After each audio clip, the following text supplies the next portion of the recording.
Hey everybody, Chad Wesley Smith here for Juggernaut Training Systems. Today we're going to be talking about foot pressure in the squat and the way that your knees need to move to lift the most weight possible.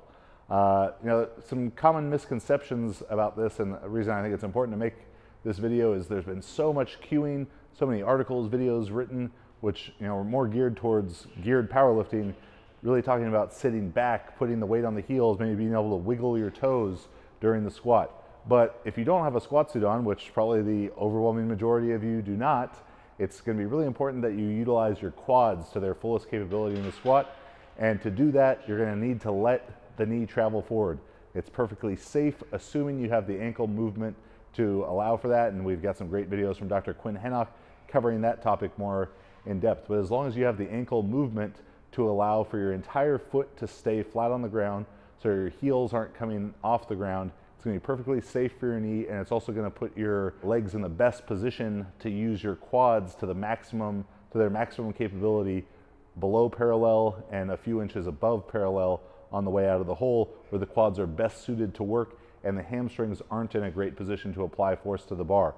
So today Max and I are going to show you, along with Kristen Dunsmore, one of our athletes here at Juggernaut HQ, how it looks when you do it wrong and how it looks when you do it right and how you can do it better. So first up, I want to show you the wrong way to do it. So Chris, go ahead and get under the bar here. And then really set up like exaggerated on the heels, way back with on a lot the of hip back action. Stick your butt back first. So you can see Chris is really back on her heels. Her toes there's actually no pressure in the toe. Go ahead again.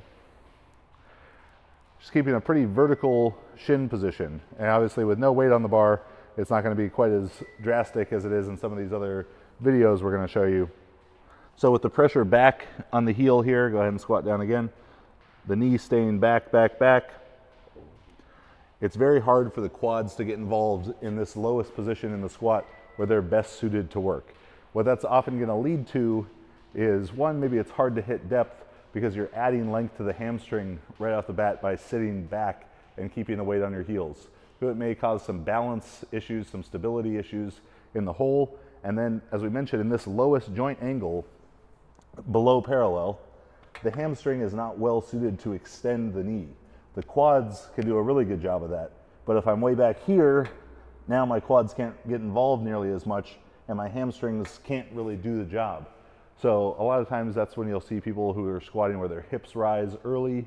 They're not able to utilize their quads. Maybe they do more of a good morning style squat.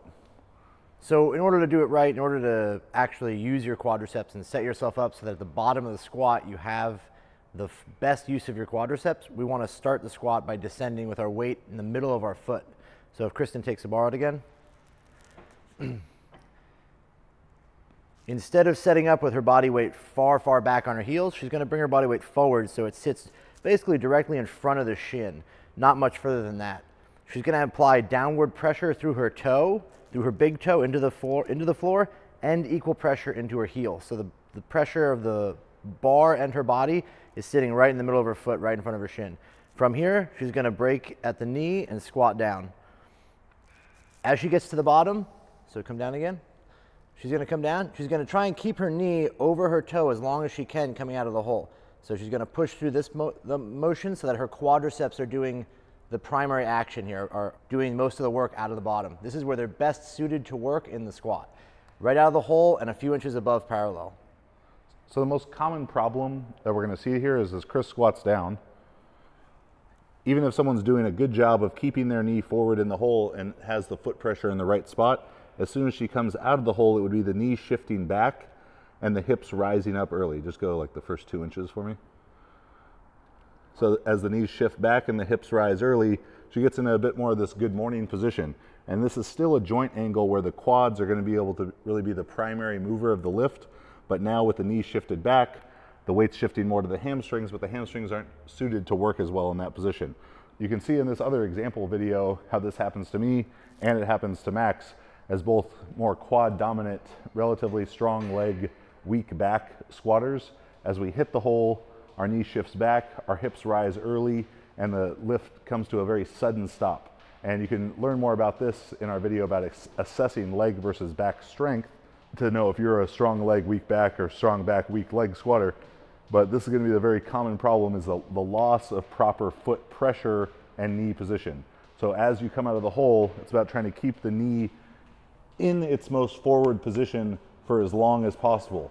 Naturally, the knee is going to have to shift back as you get higher up in the squat and get towards lockout, but it's the early shift backwards that we're trying to avoid. So again, this concept is really critical, especially when training for weightlifting or training the squat for weightlifting. We want to ensure that the lifter's torso remains as vertical as possible. This can only happen if they're using their quadriceps to the fullest ability they have. So when she squats down, the high bar squat, her knee has to stay over her toe in order for her torso to remain upright. This mimics the position in the clean receiving position and develops leg strength better for weightlifting. It'll transfer better for weightlifting than if she was allowing her knee to drift back like we were talking about earlier. So when she squats down again, keeping the weight in the middle of her foot, keeping her shin or her knee over her toe as long as possible out of the hole allows her to remain upright to the best of her abilities. The same thing applies in the front squat. Watch out. Oh. So again, same stuff applies in the front squat to an even greater degree. Is she's going to keep her knee over her toe. Her quadriceps are going to do even more work because her torso is slightly more vertical than it would be in a high bar squat.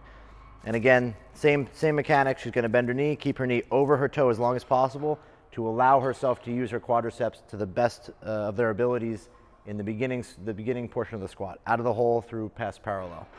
A particularly critical cue for you is to think about bending the knees when you squat, or initiating the squat, if not knees first, at least with the knee and hip simultaneously. There's been so much cueing and reinforcement, year after year after year, of people initiating the squat by breaking at the hip first and sitting back as their first movement. Right away, that's going to put the weight towards the back of the foot, maybe in the heel, not enough pressure in the toe, not a way that you're going to be able to utilize the quad fully. So while sometimes we'll use as an overcorrection and tell the lifter knees first if they're very dominant towards the idea of sitting back, I think for powerlifting, we're looking for a simultaneous unhinging of the knee and hip. Just two joints, same time, not too tricky of a concept. Everyone should be able to do it. And then for weightlifting, because there's even more priority on the torso staying vertical, then the knees first cue may even be more appropriate there. One thing we want to avoid too is a diving forward of the knee or a diving back of the hip. We don't want to have a situation where we're exaggerating one thing first, so pushing the knees far forward initially and then causing the hip to have to shoot back at the bottom of the squat. The same, we don't want to have a position where we stick the butt back so far in the beginning of the squat that at the bottom our knees shoot forward at the end. We want an even, as Chad said, unlocking of both joints so that they're balanced, and when they hit the bottom, they're in the same position that we want them to be in. Not a diving back, then coming forward, or coming forward, then falling back. So to sum things up, you have ankles, use them. All right, your ankle range of motion will dictate how far your knee can go forward, but allowing it to go at or near that end range of motion from the ankle, as assuming you can keep your entire foot flat on the ground and relatively equal pressure throughout the whole foot, is going to allow you to best utilize your quads in the squat, and use your quads in where they are best suited to be used, from below parallel for the first few inches out of the hole. So let that knee travel forward, set up with the pressure right at the front of your ankle, right in front of your shin. Allow the knee to bend, allow the knee to have some forward travel, and then try and keep that forward knee position for as long as possible as you can, coming out of the hole to best utilize your quads where they are best suited to do their work. I'm Chad Wesley Smith, he's Max Ada, this is Kristen Dunsmore. Thanks for watching, hopefully you learned something. Please subscribe to the channel.